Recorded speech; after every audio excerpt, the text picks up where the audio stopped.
as parents, what I'm realizing is we are actually, I mean, we're literal storytellers in the amount that we tell stories to our kids and read stories and tell about our childhood to them to help them know about who we were. Super important stuff. But then we are like kind of this beyond this moment into the future storytellers, helping frame a story for our kids down the road for how they'll talk about our family, how they will talk about their childhood. And I think that's what you're saying, Katrina, is like, yeah, when your kids grow up, they're going to talk about their brave mama. They're going to talk about how their mom shifted careers and focused on helping people in radical ways to change their lives. That's what they're going to talk about if you lean into this.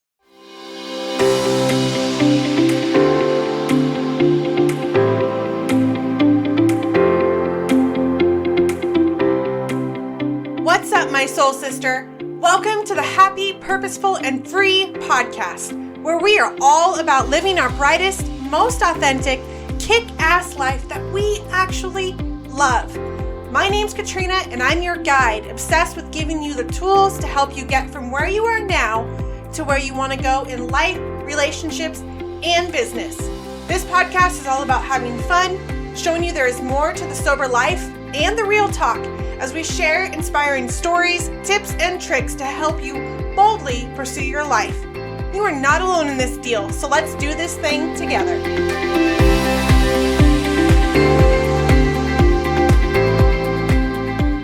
Hello, welcome back to another episode of the Happy, Purposeful, and Free podcast. I am just incredibly excited for my guest today. I know all of you are going to love him because I fell in love with him just after a few moments of conversating with him. He is one of the he has one of the biggest hearts that I know and really leads with service in mind and truly wants to just help people in such a beautiful way. I think that Alex Street is one of those rare gems that you find where you know he is just true and he's real and he is not coming at you with an agenda or whatever. Like, he's just one of those people that you want to be in a space with all the time. Alex is a storytelling coach, helping you share your story to connect with your audience. He has been a youth worker, actor, and public speaker for 2 decades. He is the host of the Fearless Speakers Academy and the Make Speaking Magical video course. He has a master's in Theological Studies, lives near Toronto, Ontario, as a husband of 15 years and dad to 3 Gen Z kids. Thank you, Alex. Welcome to the show. Wow. What an intro. My heart is filled up already. This is a good place to come in. Katrina, I am so glad to be here. This is a real joy, a real pleasure. Thank you so much for inviting me in. You're welcome. No pressure now after that intro, but I am very intentional with the people that I allow to come into this space, and that one you're in my space, but you're also in the space of my audience. And I treasure that so much. And so what I share with them about who you are is nothing but truth. And I make sure that that's genuine and real. So I think you're amazing, and I'm so glad that you're here. It kind of feels like I was just truly, like I was just, when somebody gives you a gift and you're like, oh yeah, okay, we'll give gifts, like, or they give you, it's, oh, thanks for this little birthday present. Then they give you something and it's actually like something really heartfelt and meaningful. And it just takes you back a little. You're just taken aback just enough to be like, I want to say thanks. And I want to do the thing that I always kind of just do. And yet this is a little bit different. So that's how I feel right now, just with that intro, Katrina. That really is. It's like you just gave me a gift that, like, oh, that was a little different. That was true. That was, those are words that I need to receive right now, and I'm really grateful for that. We're starting off at a good place. This is real stuff. Yeah. So let's get into it. Yes, definitely. So we got the basics of who Alex is. Tell us a little bit more about who you are and what you do. Oh boy. So I'm a story coach. It's a name that I've kind of landed on now. that I didn't think that I would be confidently saying this is what I do, but this is what I do. I help people stand out with their story, which includes not only finding your story, but then turning that into a really clear message. And then this whole piece about like performing, actually showing up and communicating. These are the things that I could talk about every day, all the time, and then actually make an impact with. It's like this is the actual dream place, but it's because I'm doing that now because I've been doing that all my life, right? So I've been a storyteller, I've been a performer. Really, like my earliest memory, I would say, is second grade when my mom put me on stage in the school show, and I just haven't stopped since.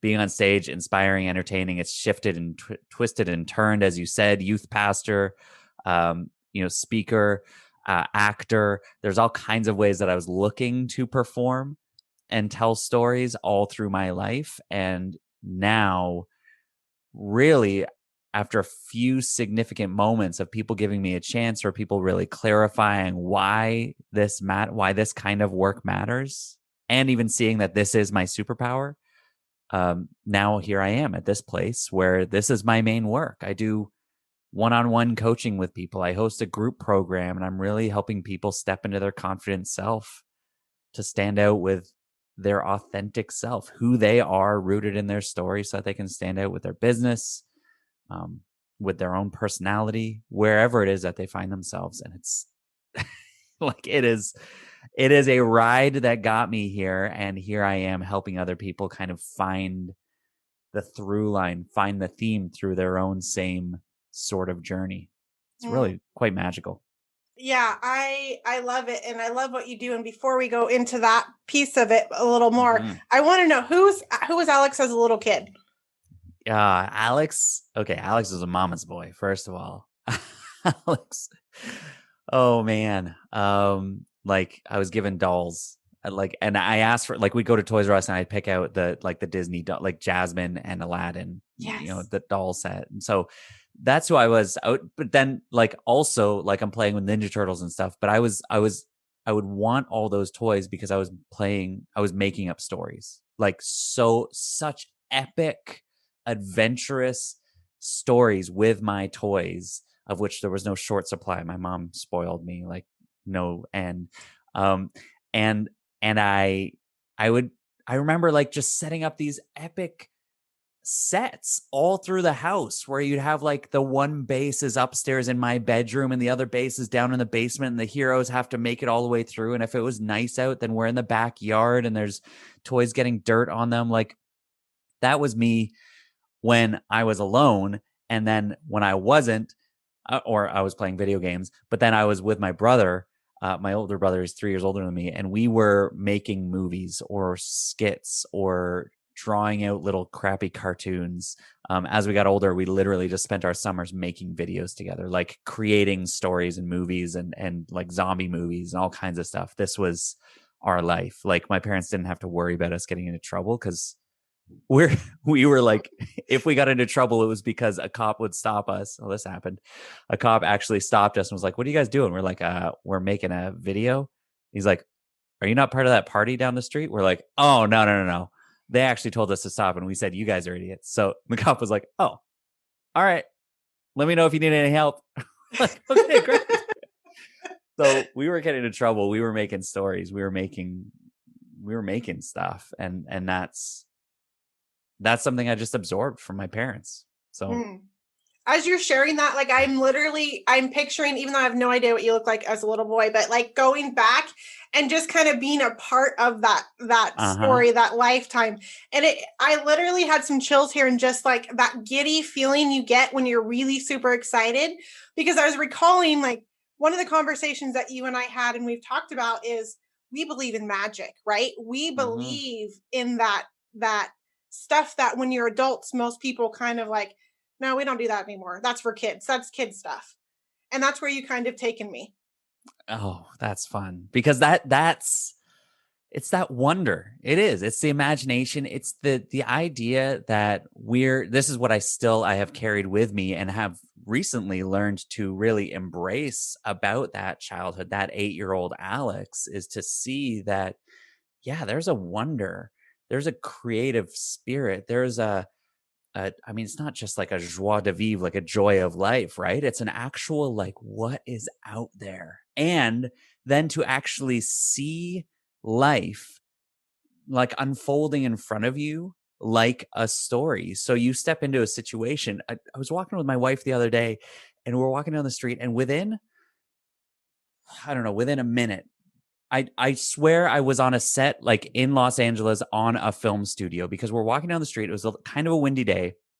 And I think this just captures the whole thing that you're talking about here, of like how you see magic, you see the wonder. So we're walking, and then this newspaper flies like over my shoulder and lands and sticks right against the fire hydrant in front of us. And it was like it was in like Back to the Future or something, where the newspaper hits and it's like, save the clock tower. And it just stuck there. And I was just hoping that it was going to be some big headline like COVID-19 shuts the town down, whatever. It wasn't. But it was just this, how in the world did that newspaper stick right there? And then I look around the corner and this kid is like, he looked like a kid. He's blasting punk music as he's driving his car with the top down. It's like March 12th. And he's just like bobbing to the music. I'm like, there's something about this moment. I don't know what it is, but it just feels like we're in a movie. And my wife was like, it's so crazy because you see that stuff. I would just walk by. I didn't notice it. I don't look around. I'm not looking for these things, but you are. And as I discover that more, I'm realizing like, yeah, that's part of who I am. And it is part of this look for the magic, look for the wonder. What's the magic in this moment? Instead of thinking about what's next and what's to come or what has been that isn't anymore, there is magic in this moment.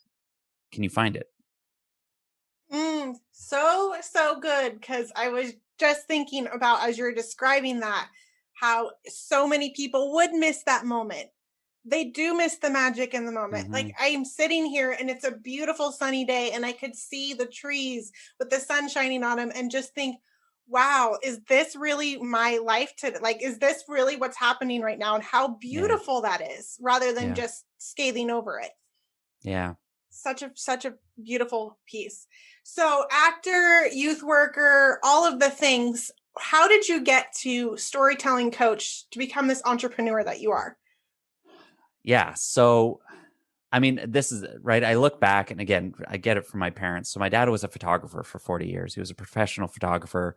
And my mom was an actress, and they both left England at 18 and 20 years old to move here and pursue their dreams. So there's sort of this do it on your own spirit in my family, no doubt. My brother worked on film sets for about 20 years. He's done every role that there is to do in the credits, mostly script supervising and screenwriting. And then here I am stepping into acting out of high school to move into downtown Toronto and like make it big. Like, I'm going to win an Oscar by the time I'm 21. That's the dream. That's going to happen. Had my speech written, never used it. And as I'm living down there, I was just realizing that this isn't actually the joy. Like, there was something missing in it. And I think it was impact. I think I was actually drifting towards, I was volunteering at my youth group at the time, and I was drifting way more towards that because there was impact there. I was connecting with young teens and like giving them an example of someone to be, whether it was a good one or not. I was at least there. And then I took this left turn, went to youth ministry for a lot of years, and through that was speaking and getting all kinds of opportunities to help. I mean, that's so much of what being a pastor is pulling people's stories out of them so that they can see them in a new light, to help them see what I see in them and what I believe God sees in them, which so many people miss when we're going through our life. Again, talk about the magic in the moment. Do you see this moment as the divine sees it? Do you see your life as the divine season? So as I'm working through this and practicing all this and going through this, ultimately there was this still something missing. And it wasn't lasting impact because something's transforming with those kids and those families for sure. But I wasn't showing up authentically. I mean, I was bringing what maybe I thought was my best self, but a lot of your listeners will get this, where you're showing up every day, but you still don't really know who you are or why you're doing it. And that all changed for me. It was about 8 years now. 9 years. Like this week, when my mom died. And oh crap, this is just a moment where I just realized that today, like, so she died on the 22nd of April. I don't know when this is going out, but anyways, so we're 3 days away. So the moment that I'm talking about right here happened this day, because it was just a day before she went into the ICU. This day, like 9 years ago, where she's, hours away from not speaking anymore. And I had a conversation with her, and just, it's just one of those, like, what do you say? What do you say when you know? When you know this is it? And I asked her, like, why did you do what you did? Why? She was an entertainer for, again, 40 something years, more than that. She knew that's what she wanted to do since she was a little girl, was be on stage. And she said to me that she did what she did. She was an entertainer because she loved to connect with the audience so that they could go and take it from there to their lives. So something shifted for me in that moment where I realized this isn't about me and the audience. I've been spending so much time thinking that this is me and the person in front of me. How can I impress them? How can I please them? How can I make sure that they notice me and remember me? But what she helped me realize then was actually I'm helping them in this moment take something to change their story beyond this moment. That's the real task here, is what can I do in this conversation, Katrina, that will spread out from here into your life in ways that I will never know. But it changes your world and changes your story and therefore changes the world. And so it took me 8 years to really come to the place of go like, oh, okay, I'm ready to buckle down. I'm ready to do this. Like, this is what I'm here to do. And then to get some models around that of what could that possibly look like to help people discover their story, to do that in a way that, like, as an actual entrepreneur, as a business, as a way that brings in income. I just needed some models. I needed some ideas around me of what that looked like. And then once I got that, I'm leaning into it and now helping tell stories, because it's not enough to know your story. You need to be able to frame it so that you can change the world. I'm literally holding back some tears right now because that was just incredibly powerful. First of all, honoring the emotion that just came up for you in remembrance of your mom. Yeah. And thanks. The impact of realizing what we do isn't just about the person in front of us. Because we talk about changing the world all the time. I want to go change the world and da-da-da.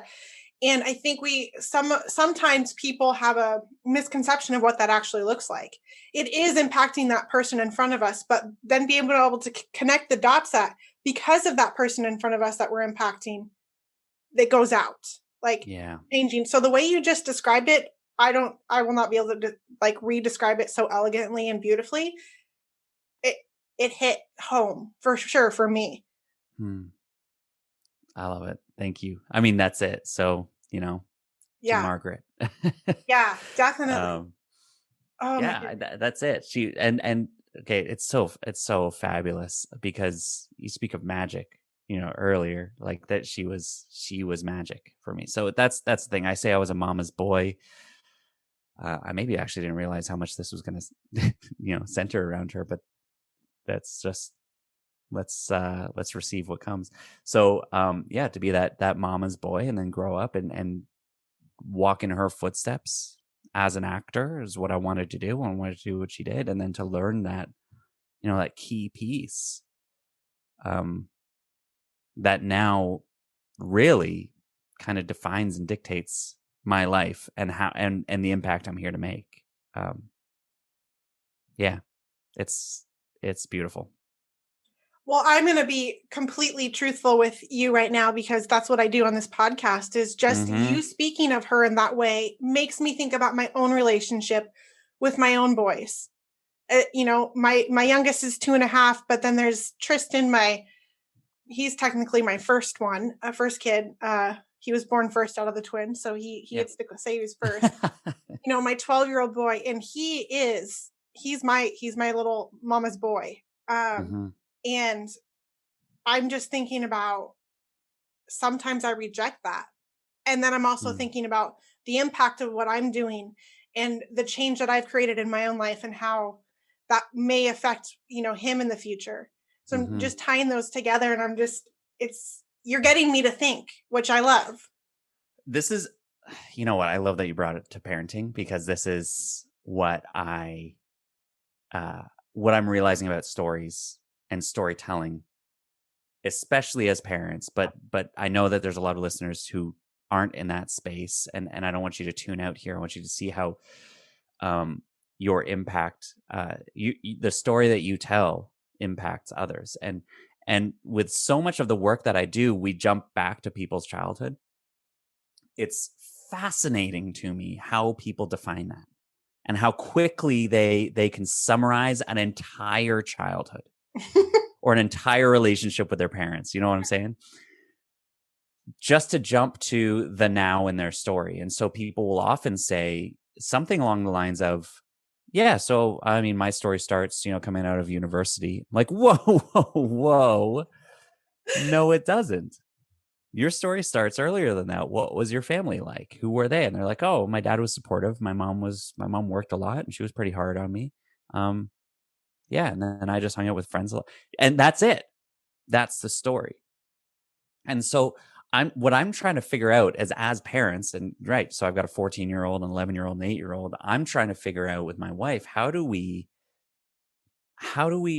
help them as much as possible to have language for the story.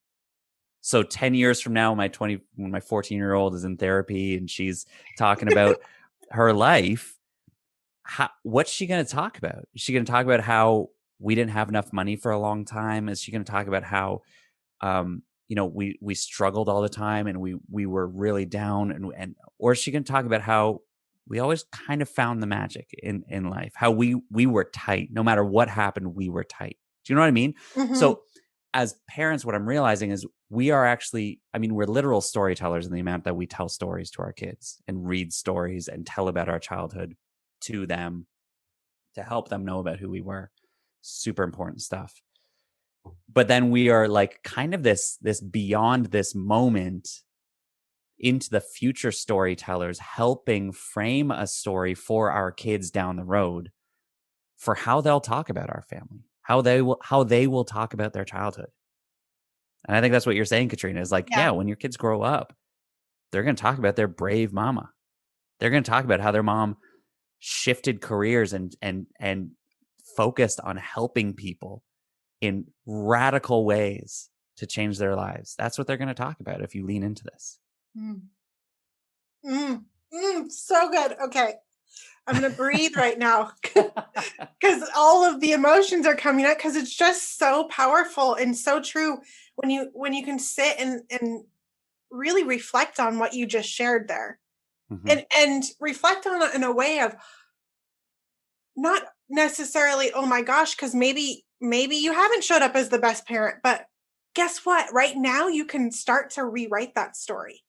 Yeah. Like it can be anything. It can be anything. Oh, and again, right? So the people I talk to, it's stories of all kinds. It's such a privilege because people open me up to things that they don't tell other people for some reason. Because I'm just there to listen. And this is the thing, you get all kinds of stories of people who had a totally broken relationship with their parents and now it's decent, and now it's decent, or it's still broken, or they didn't get to say the goodbye. Like there is stories of all kinds, but that's just it. Exactly what you said is no matter what it was, as long as you're here, as long as you're breathing, that's not what it has to be. Yeah. Who you were is not who you have to be. Who you were is not who you are. If you feel like who you were is who you are, that can be, and it's a stuck place. That's like the definition of despair. When you feel like I'm not getting out of this, I'm not changing, and who I'm going to be is who I am, you're stuck and you need some help. because it's simply not true, first of all. Yeah. And you just need some help to discover that about yourself and see that change is happening, and it's wide open possibilities. It really is. And that kind of actually is a good point into the question that I have for you about when your story feels too big or messy, how can you find what matters most? I love it. I kind of want to ask you, like, what do you think? This is where I would take the time to actually sit down and start writing about my story. Mm-hmm. You know, Mm-hmm. start making a list. I've actually had clients do this. I want you to go take an inventory. Yeah, I love it.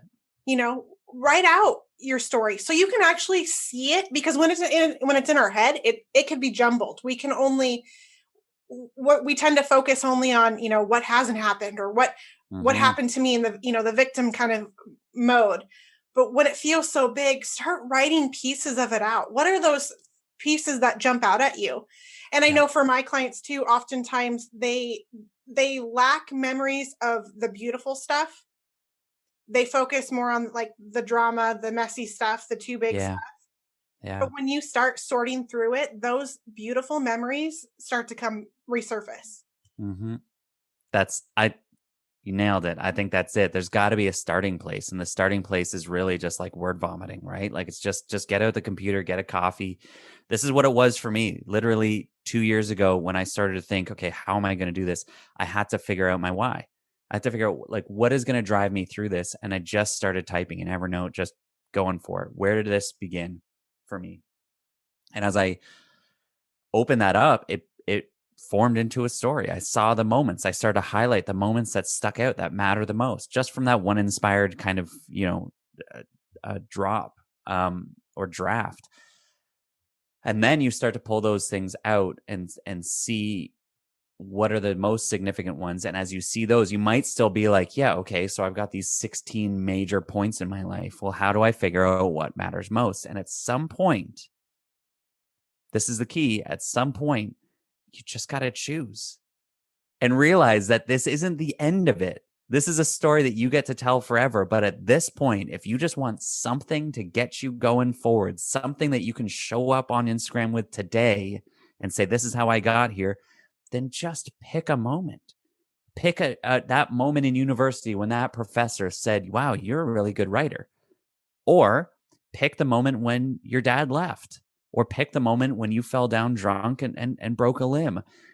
They all mean kind of the same thing, that you felt unseen or you felt lost or you felt broken in some way until somebody helped you up again. You know what I mean? Like if you know the theme, then you get to just pick a moment to talk about.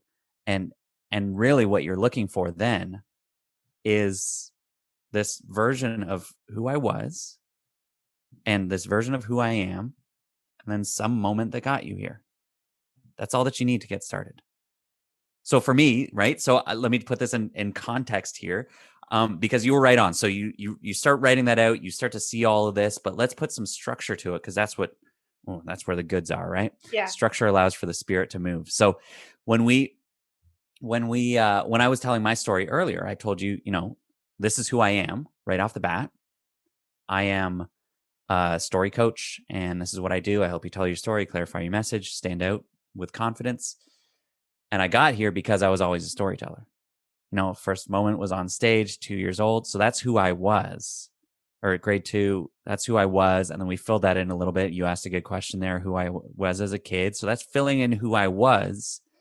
And then you brought me along the story there and you said, okay, so what got you to this point? What you're asking for there is that middle section, that climax. What was the what happened moment? Now I've done the work here, so I know, and I can go right to that conversation with my mom. But I could have also told you about when Dave gave me the chance to speak for the first time at 17 years old. Or I could have told you about jumping into a mastermind for the first time with 50 other entrepreneurs, not knowing what the hell I was doing and feeling completely intimidated and out of my league. And then having one of them come over to me and say, this is your superpower. You need to lean into this. I could have told you about either one of those, but I chose my mom's story, and let's call it, there was some guidance there. Mm-hmm. And so now I just gave you a 3-part framework. I told you who I was as a kid, how I was always telling stories. I told you what happened, that conversation with my mom, and I've already told you who I am. And so now you've got this complete 3-part story that makes absolute perfect sense. I love it so, so much. And, this is when I truly got to know Alex, I jumped on a call, we jumped on a connection call, and he helped me do this. And this is how this podcast came to be. The rebrand, the leveling up. This is how the my coaching, my sober mom groups have come. This is how it's changed, is because you helped me walk through this. And so you just so beautifully share and help somebody walk through that and pick those moments out. It's just amazing to me. It's amazing. Like, it's just amazing to me how seamless it is when you're working with someone. It's amazing because, again, you talk about a lot of moments. You could specifically, I remember you came to me, you're like, I've got a really big story, and it's really big. And I mean, yeah, join the line. Like, there's a lot of people that come to me with that. I've got a really big, like, I'm going to give you a run for your money here. And I'm like, bring it on. Because we all have a really big story. If I've lived 37 years and if you've also lived 37 years, then guess what? We've got 37 years of story. Whatever happened in that is however big you make it. So I could make my moments as big, or I could think of my moments as big and treacherous and difficult as anybody. It's the moments themselves actually are pretty neutral. We just get to go back and see. And the thing is, when you're coming to me saying, like, I've got a really big, complicated story, you're already telling a story about your own story, So you're already telling me that you think that your story is too big. You think that your story is actually unrelatable. You think that your story is so confusing, which means that you think that you are too confusing. You think you are unrelatable. Do you see how this plays out? You think that, right? Yeah. That was me, for sure. And then what do? We get through that, and you see, oh no, okay, yeah, well, there's this, and there's this, and there's this, and it all kind of comes back to this. Yeah, well, this is who you are. You are resilient AF. Like, let's get through this. That's what you've got. And since you've got up again and again and again, you're an authority to help other people do the same thing. Yeah. But now you're reframing the story completely. It's not I'm too confusing. Now it's I'm resilient. Let's go. I love it. 1,000%. And I want to point out, like, I hope you all are taking notes right now and have been taking notes this entire time, because this story, this piece that he just shared, it doesn't matter if you're an entrepreneur or you're out there sharing on social media. Like, you could take this and use this for anywhere you're at in your life. If you're in a space in your life where you're holding yourself back, and you're in that victim game, you're in that space of I'm not enough, my story's too big, I'll never be any of that. It doesn't matter what your profession is. Like, you could use this. This is gold for anybody who has a story, which is every human being on the planet. If you're alive and breathing today, you have a story. That's it. So people are either coming to me saying my story's too big, or I don't have a good story, which is just a hot load of crap. And somewhere in between that. And it's really, it's about clarifying it. I need to clarify my story so I can talk about my coaching business. Great. Let's do that. Let's frame it into a really enticing, engaging, invitation. Or I need to tell my story because I'm speaking on stage a lot, and I need to do that. Yeah, great, excellent. Let's now work on that performance piece, right? Now we're getting into a tighter kind of tweaking what to say and when. And for some of us, yeah, it's really just about identity and confidence. Yeah. And that's a lot of what I deal with in my Fearless Speakers Academy is people really just saying, like, there's something blocking me from showing up in person, online, communicating in general. I freeze. What's in the way? And it's just a confidence piece. And when we understand our story, you understand your why. It's not the only one, but it is a major wall that we knock down that allows you to step forward and show up as you truly are. So good. I have one more question for you, and I really want to ask it because I'm curious as to what your response is, because I've struggled with this myself in the space that I'm in. what do we do when we're embarrassed by our story? More so, how it might actually offend family members. Mm-hmm. Yep. Yeah, I question myself. I ask this question sometimes on a daily basis, depending on what I'm sharing. Yeah. Because I don't see my story the same way my parents do, quite honestly. Yeah. So there's a tough love piece to this, but I'm not going to start there because I think, anybody can get on, just share it. Screw them. That's actually a way that I don't like to talk because I'd rather go solution based and like deal with the problem instead of just power through it. I've never been someone to just power through stuff. And yet at some point, it really gets to that of like, okay, now you're just making this up. And you don't know that they're actually going to react that way, but you're making sure that nobody reacts that way. You're making sure that nobody gets to react at all because you're not sharing anything. So at some point, it's just show up and share it and see what happens. But let's go before that.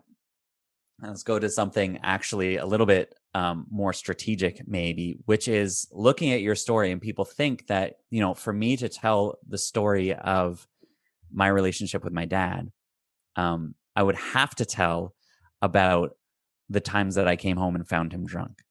That I would have to tell about when he couldn't drive me to my friend's house, or I'd have to tell about how he flushed his business down the toilet because he, lost opportunities and again, spent it all on alcohol, and I mean, the reality is my dad has passed away as well. And so I kind of feel this like freedom to like, I can tell it because he's not going to hear it where he is and whatever. So there's a bit there, but what I'm learning from that is no matter what, I'm telling my experience through those situations.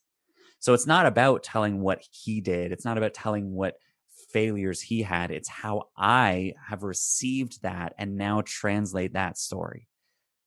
And as long as you're focusing your storytelling on your experience, then it really takes some of the pressure off of them and takes some of the responsibility off of them, whoever they may be in the story. Do you know what I mean? Mm-hmm, totally.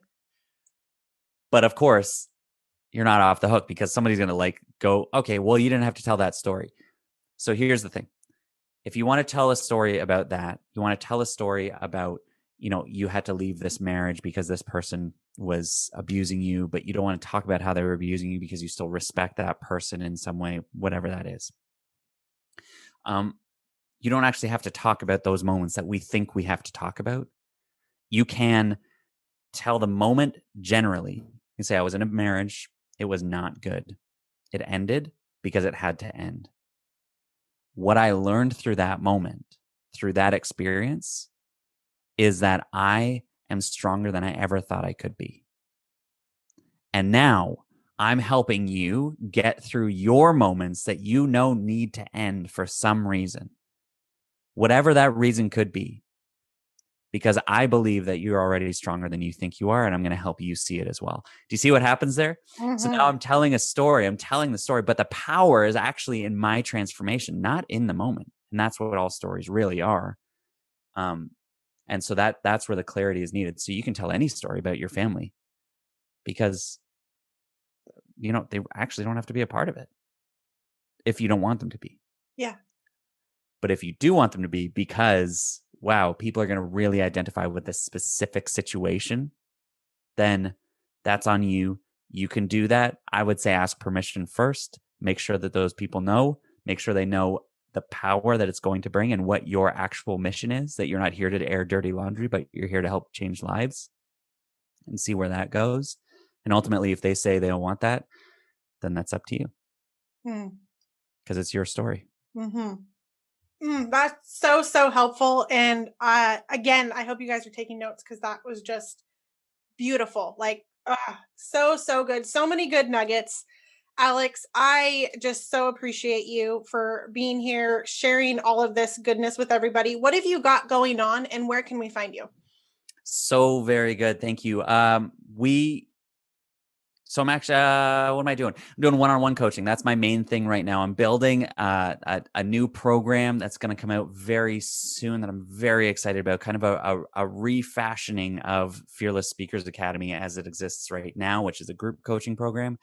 And we're going to scale that up to a much more accessible level. So keep your eyes out for Fearless Speakers Academy if you're looking for that to help you really grow in confidence. But otherwise, one-on-one coaching to help you find your story and turn it into a message that matters. And that's where you can find me and where the most magic happens. So looking forward to connect. I hang out mostly on Instagram at Street Says.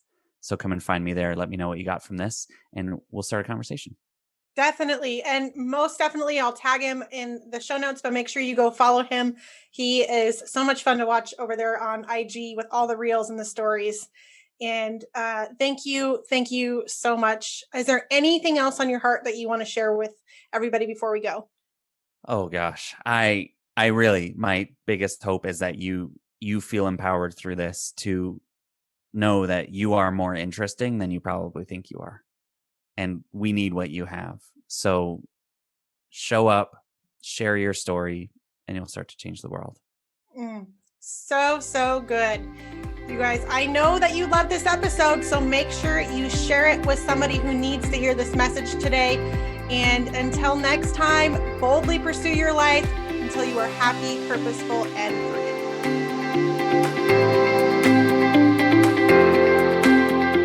Thank you so much for listening. And if you loved this episode and know of someone else who has a powerful story and are doing big things, please pass them on to me. It would mean the world to me if you helped me get this message out to as many listeners as I can. So please, if you liked what you heard, it goes a long way to take 60 seconds, leave me a 5-star review, and share this episode with a girlfriend. Don't forget to tag me on social media, and if that's not your thing, shoot me a DM because I would like to personally thank you for doing so. We are not meant to do this life alone, and I'm so grateful to be on this journey with you. Until next time.